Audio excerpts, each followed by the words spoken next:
Assalamualaikum warahmatullahi wabarakatuh dan selamat sejahtera saya ucapkan kepada Puan Nur Fazilah binti Muhammad Sajad, iaitu pensyarah bagi kursus MPU 3112 ataupun dikenali sebagai Bahasa Melayu Komunikatif, dan juga kepada para penonton video ini sekalian.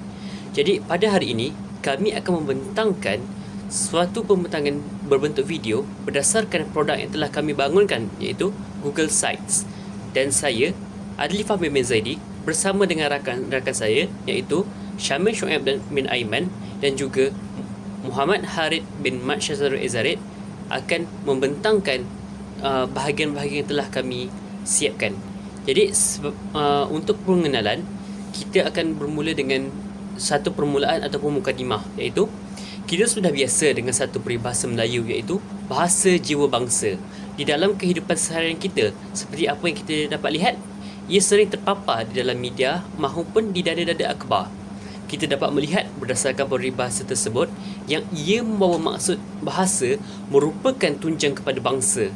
Hal ini dapat ditegaskan apabila kita meneliti sendiri fungsi bahasa yang menjadi medium komunikasi di dalam masyarakat dan juga bagaimana ia menggambarkan keadaan sesuatu masyarakat itu, berdasarkan pendapat Yusof 2023. Pada zaman ini, kita dapat melihat yang penggunaan bahasa Melayu yang betul tidak lagi dititik beratkan kerana bahasa Melayu itu sendiri telah bercampur dengan pelbagai sistem ejaan dan pertuturan yang tidak tepat. Perkara ini juga diperkasakan dengan perkembangan media sosial yang mempengaruhi banyak golongan, terutamanya golongan muda yang kerap kali menggunakannya untuk berinteraksi sesama mereka. Selain itu, media-media sosial seperti WhatsApp, Instagram, Twitter dan juga Facebook telah menjadi wadah penyebaran penggunaan bahasa Melayu yang tidak betul.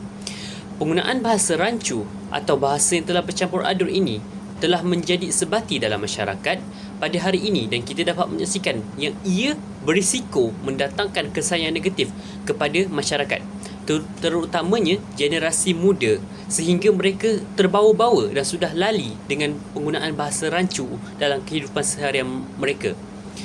Jadi, kumpulan kami memilih isu ini untuk diketengahkan kerana kami mendapati bahawa isu ini merupakan isu yang amat besar dan perlu ditegah demi untuk memelihara kesucian bahasa Melayu. Selain itu, kami juga mendapati bahawa isu ini perlu ditangani sebelum terlambat kerana ia boleh mendatangkan pelbagai kesan negatif kepada kesucian bahasa Melayu.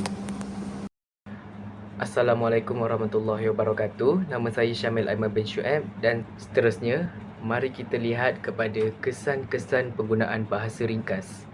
Jadi, menurut Borneo Post Online tahun 2012, mereka telah menyatakan bahawa sekiranya penggunaan bahasa ringkas ini tidak dapat dibendung, ia akan dapat membawa kepada kesan negatif terhadap bahasa Melayu itu sendiri. Hal ini kerana apabila masyarakat terbiasa menggunakan bahasa yang tidak betul, ianya akan membawa kepada terjadinya satu norma yang kekal terhadap penggunaan bahasa ringkas itu sendiri. Dan akibatnya, generasi muda dan generasi akan datang akan menganggap bahawa penggunaan bahasa yang salah itu adalah satu penggunaan yang betul dan tepat, sedangkan ianya adalah yang salah. Sepatutnya ada penggunaan bahasa yang lebih tepat lagi. Dan seterusnya, ianya akan juga membawa kepada terjejasnya pemahaman seseorang itu terhadap tata bahasa yang sebenar. Dan dalam jangka masa yang panjang, kewibawaan dan keaslian bahasa Melayu itu sendiri akan terhakis dan menyebabkan ianya dilihat sebagai satu bahasa yang tidak mempunyai piawaian yang kokoh. Dan sekaligus, ini juga akan membawa kepada terganggunya peranan bahasa Melayu itu sebagai bahasa kebangsaan di negara kita dan juga sebagai alat komunikasi yang berkesan. Dan seterusnya, mari kita lihat mengapa bahasa ringkas ini digunakan. Jadi, sebenarnya terdapat pelbagai sebab yang terdapat pelbagai sebab mengapa masyarakat kita lebih suka menggunakan bahasa ringkas ini. Dan antara sebab-sebab penggunaan bahasa ringkas pada hari ini ialah ianya dapat menjimatkan masa untuk menaip suatu mesej ataupun teks. Okey, sebagai contoh, kita sentiasa menggunakan telefon pintar di mana-mana saja kita berada, dan papan kekunci di telefon pintar itu adalah sangat kecil dan agak susah untuk kita type dengan penuh. Jadi apabila kita menaip menggunakan bahasa ringkas, ianya dapat menjimatkan masa untuk menaip itu sendiri, kerana untuk menggunakan satu keyboard yang kecil tu agak mengambil masa untuk kita je. Dan sebab yang kedua ialah ruangan yang terhad dalam sesetengah medium media sosial. Dan terdapat beberapa aplikasi seperti aplikasi Threads yang telah diwujudkan oleh IG dan sebagainya. Dia mempunyai satu ruangan untuk menaip yang agak terhad, dan dia ada menurut bahasa mudah adalah limit. Dia ada limitnya tersendiri. Jadi bila kita dah capai limit tu, jadi kita tidak akan dapat menaip lagi. Jadi bila kita menaip dengan menggunakan bahasa ringkas, kita dapat menjimatkan ruangan yang ada di dalam tu, dan kita boleh menaip dengan lebih banyak. Yang sebab yang ketiga adalah untuk mengikut trend dan budaya semasa, iaitu seperti yang kita lihat sendiri, penggunaan bahasa ringkas ataupun short form ni telah menjadi trend. Tidak kisah sama ada dalam bahasa Melayu maupun bahasa Inggeris. Dan yang akhir sekali ialah untuk mengelakkan kekangan formaliti.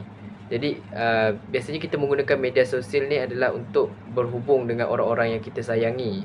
Jadi bila berhubung dengan orang-orang yang kita sayangi ni, kita tidak perlulah macam terlalu formal ataupun sebagainya. Jadi untuk menjadikan perbualan tu satu perkara yang secara casual saja, jadi di situlah terjadinya penggunaan bahasa ringkas ini. Jadi kita akan teruskan pembentangan dengan page yang seterusnya. Dan seterusnya, mari kita lihat mengapa bahasa ringkas ini digunakan. Jadi sebenarnya terdapat pelbagai sebab yang masyarakat terdapat pelbagai sebab mengapa masyarakat kita lebih suka menggunakan bahasa ringkas ini. Dan antara sebab-sebab penggunaan bahasa ringkas pada hari ini ialah ianya dapat menjimatkan masa untuk menaip suatu mesej ataupun teks.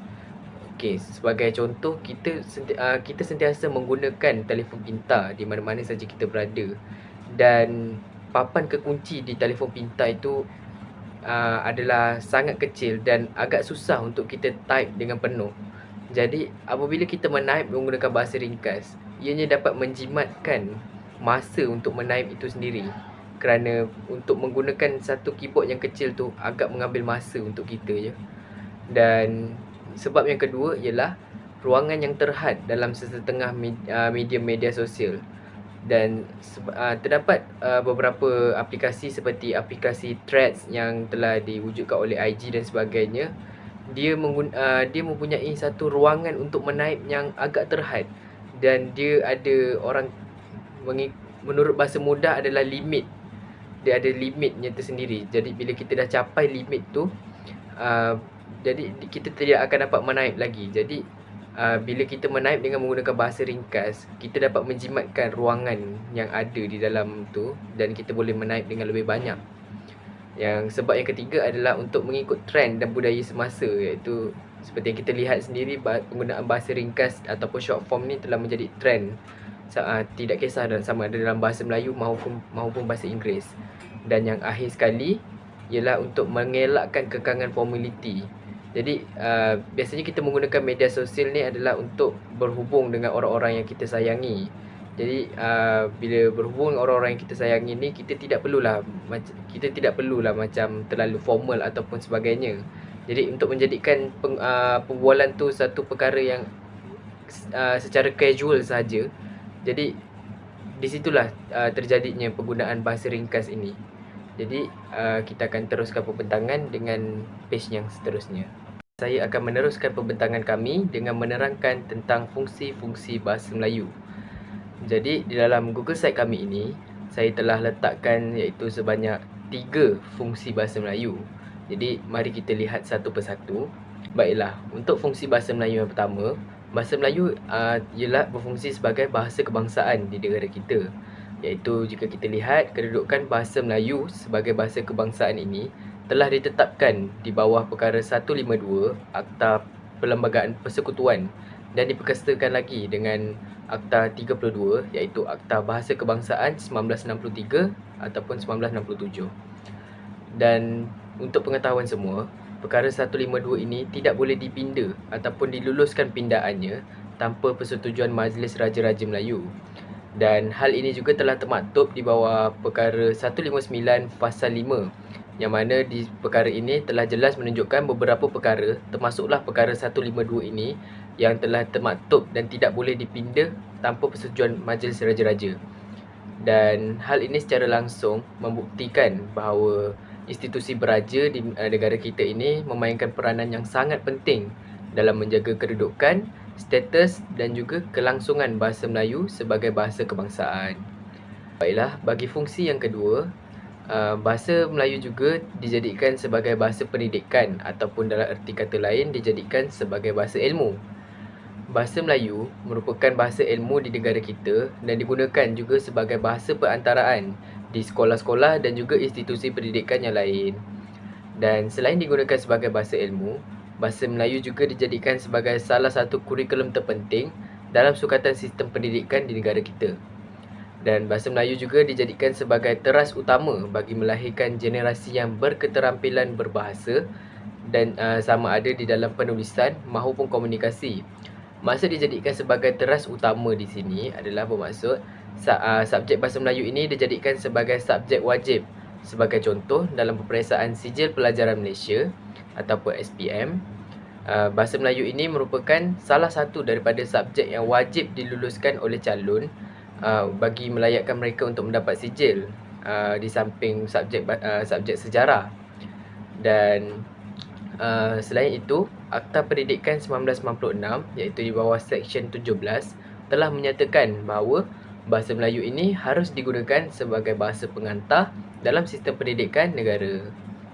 Fungsi yang terakhir, bahasa Melayu juga dijadikan sebagai bahasa perundangan, yang mana kedudukan bahasa Melayu sebagai bahasa kebangsaan ni telah termaktub dalam perkara 152 seperti yang telah saya sebutkan sebentar tadi, dan turut diperkasakan lagi melalui penggubalan Akta Bahasa Kebangsaan 1963-67 bagi memperjelas peranannya sebagai bahasa mahkamah di negara kita. Seperti yang dinyatakan dalam salah satu peruntukannya, iaitu bahasa tersebut hendaklah digunakan dalam segala prosiding mahkamah, sama ada mahkamah rayuan, mahkamah tinggi ataupun mana-mana mahkamah rendah yang lain, kecuali dalam hal pemberian keterangan oleh saksi. Jadi itulah dia ketiga-tiga fungsi bahasa Melayu yang telah saya letakkan di dalam Google Site ini. Baiklah, seterusnya saya akan menerangkan berkaitan dengan peraturan dan kesantunan berbahasa. Yang pertama, saya akan menerangkan berkaitan definisi peraturan dan kesantunan berbahasa. Bagi definisi peraturan berbahasa, ia bermaksud penggunaan tata bahasa, struktur ayat dan tanda baca yang betul. Contohnya, memastikan susunan objek, predikat dan subjek dalam ayat adalah mengikut tata bahasa yang tepat. Bagi definisi kesantunan berbahasa pula, ia merupakan cara kita menggunakan bahasa dengan sopan, hormat dan sesuai dengan konteks. Ini termasuk penggunaan kata sapaan yang betul, nada yang lembut serta mengelakkan kata-kata kasar maupun sindiran. Seterusnya, saya akan menerangkan berkaitan kepentingan peraturan dan kesantunan berbahasa. Yang pertama adalah komunikasi yang jelas. Dengan menguasai peraturan bahasa, kita dapat memastikan mesej yang disampaikan adalah jelas dan tepat. Ini mengurangkan risiko salah faham dalam perbualan ataupun penulisan. Misalnya, penggunaan tata bahasa yang betul membantu pendengar atau pembaca memastikan maksud dengan tepat dan jelas. Seterusnya, yang kedua, menjaga hubungan sosial. Kesantunan berbahasa memainkan peranan penting dalam menjaga hubungan sosial.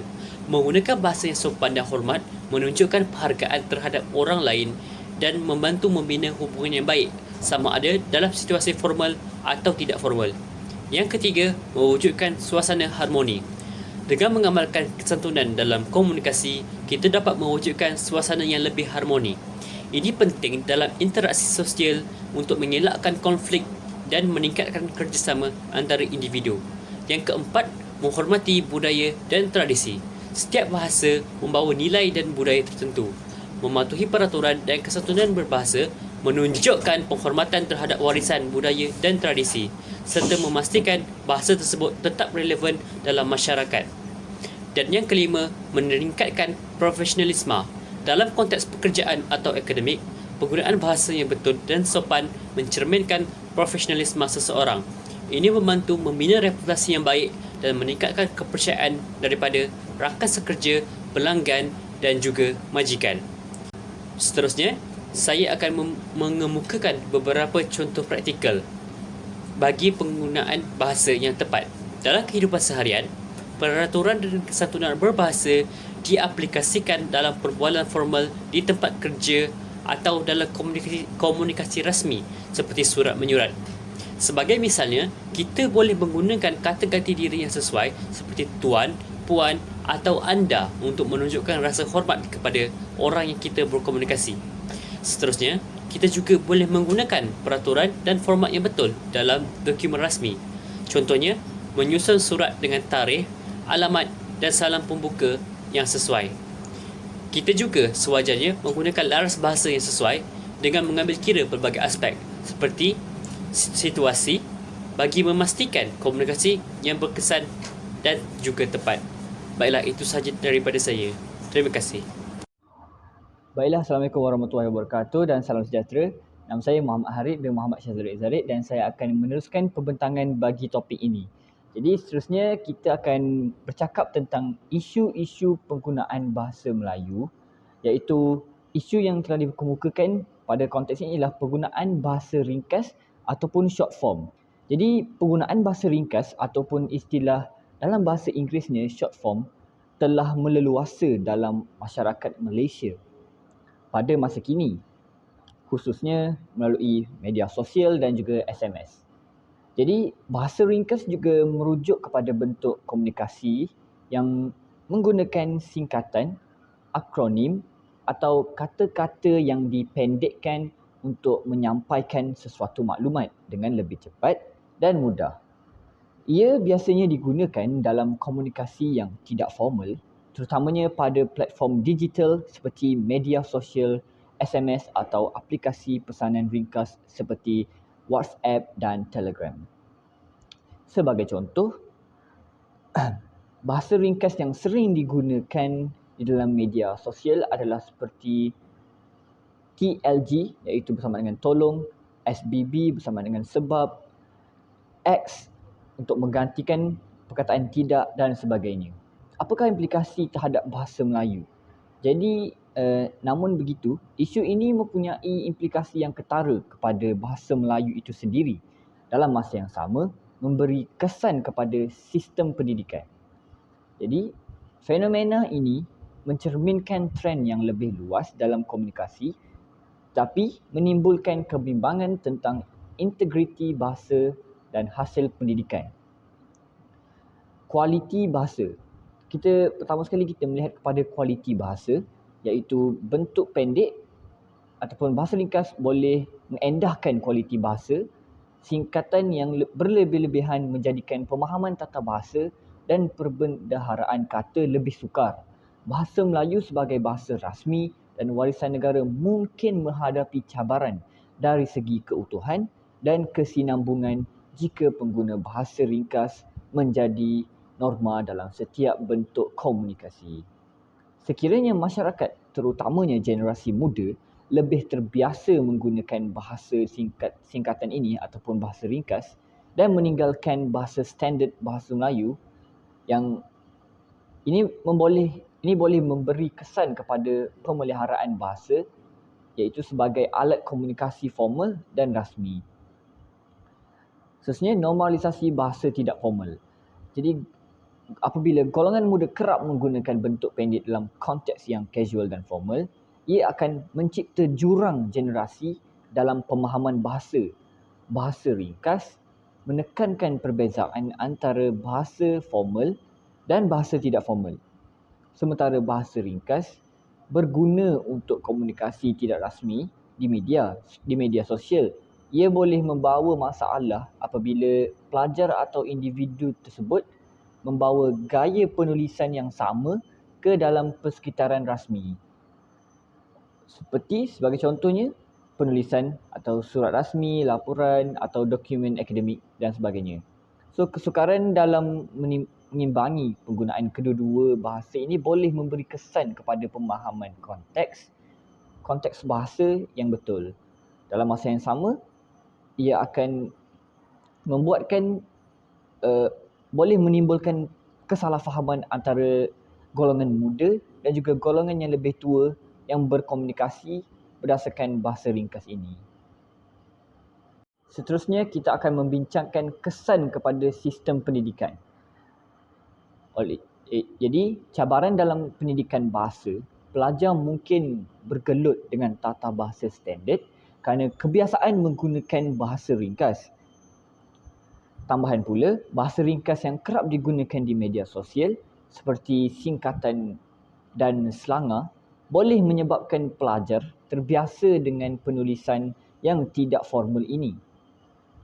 Oleh itu, hal ini boleh memberi kesan kepada kualiti penulisan akademik mereka, di mana ejaan dan struktur tata bahasa yang betul adalah penting.